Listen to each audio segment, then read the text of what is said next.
أعوذ بالله السميع العليم من الشيطان الرجيم. بسم الله الرحمن الرحيم. الحمد لله رب العالمين، نحمده ونستعينه ونستغفره ونعوذ بالله من شرور أنفسنا ومن سيئات أعمالنا. من يهد الله فلا مضل له ومن يضلله فلا هادي له.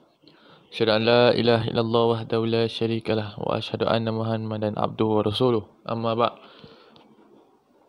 Yang dihormati pensyarah kami Dr. Muhammad Azman bin Mohsin selaku pensyarah mengajar subjek Kaedah Penyelidikan di Kolej Pengajian Islam Johor Marsah.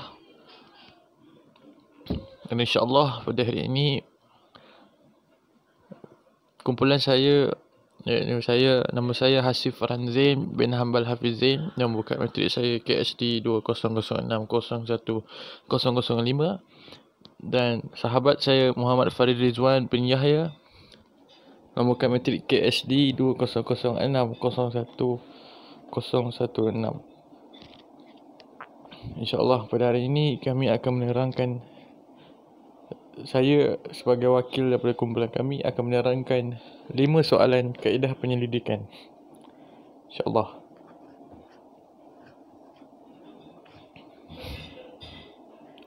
Yang pertama, pengertian berkaitan penyelidikan oleh para sarjana.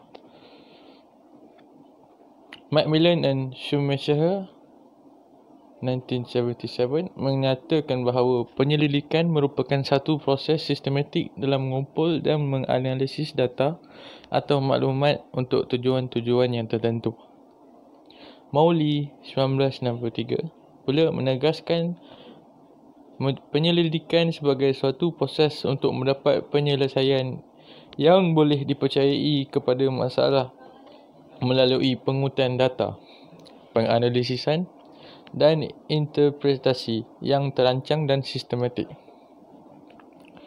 Gage 1975 pula mengatakan bahawa penyelidikan adalah suatu kajian yang sistematik terhadap pembeli ubah untuk menentukan jika dan atau bagaimana pembeli ubah berkaitan antara satu sama lain. Yang kedua, perbezaan penyelidikan kualitatif dan penyelidikan kuantitatif. Antara ciri-cirinya ialah fokus kajian, di mana di kualitatif dia memandang dari segi bentuk kualiti tersebut, intipati kandungan kualiti tersebut, dan dari segi kuantitatif dia melihat dari segi kuantiti, bermaksud seberapa banyak. Seterusnya, asas falsafah, fenomenologi, interaknisme simbolik dari segi kualitatif, dan dari segi kuantitatif, positivism, empirisme, logical. Seterusnya, frasa berkaitan, kajian lapangan etnografi, naturalistik, grounded, constructivist, kajian lapangan perspektif dalaman. Itu daripada segi kualitatif, dan daripada segi kuantitatif pula dia melihat dari segi experimental, empirical, statistik dan perspektif luaran. Dan ciri-ciri maklumat bagi kualitatif pula ialah dari segi pemahaman, deskripsi, penerokaan makna dan membina hipotesis. Dan dari segi kuantitatif pula dia mengikut daripada segi ramalan, kawalan, deskripsi, pengesahan dan pengujian hipotesis. Dari segi kualitatif, dia bersifat daripada segi ciri-ciri ringka bentuknya, dia bersifat fleksibel dan berkembang. Dan dari segi kuantitatif, beliau bersifat berstruktur dan ditetapkan lebih awal. Dan ciri-ciri sampaian ialah kecil, bukan rawak, bertujuan teoretikal. Dan dari segi kuantitatif pula, dia secara besar, secara rawak dan representatif. Untuk pengumpulan data, penyelidikan sebagai instrumen utama temubal dan pemerhatian dokumen bagi kualitatif dan juga kuantitatif pula, skala, ujian, soal selidik dan tinjauan komputer. Seterusnya ciri-ciri mode analisis. Daripada kualitatif, mereka memandang dari segi induktif, dan daripada kualitatif didaktif. Seterusnya dapatan komprehensif, holistik, deskriptif, dan tepat numerical. Seterusnya abstrak dalam penulisan tesis kajian penyelidikan. Abstrak tesis adalah ringkasan pendek atau tesis. Ia menerangkan tentang rasional dan objektif penyataan masalah, metodologi, keputusan dan kesimpulan sesuatu kajian yang dijalankan. Abstrak tersebut tidak boleh melebihi 250 patah perkataan untuk tesis sarjan atau laporan projek sarjana dan tidak melebihi 380 patah perkataan untuk tesis kedoktoran. Ditulis dalam dua bahasa, iaitu dalam bahasa Inggeris dan bahasa Melayu. Seterusnya, bagi tesis yang dituliskan dalam bahasa Inggeris, abstrak hendaklah ditulis dalam bahasa Inggeris diikuti oleh terjemahan dalam bahasa Melayu pada muka surat berikutnya.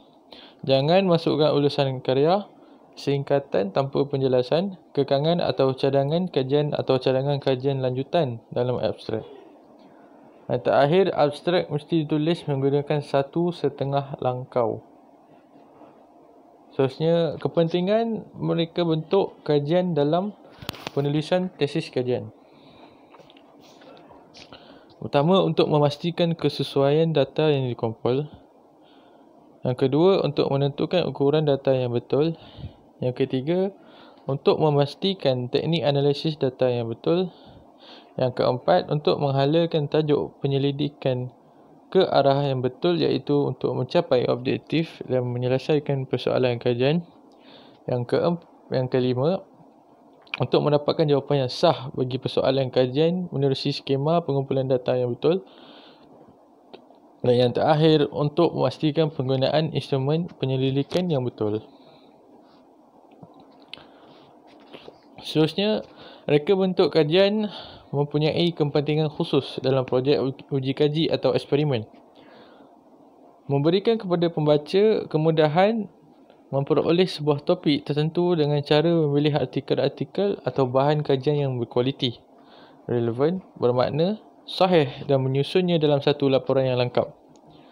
Yang kedua, untuk memberikan permulaan yang sangat bagus bagi peneliti untuk mengawal penelitian dalam suatu bidang tertentu dengan cara menuntut peneliti merangkum, menilai dan membandingkan penelitian dalam bidang tertentu.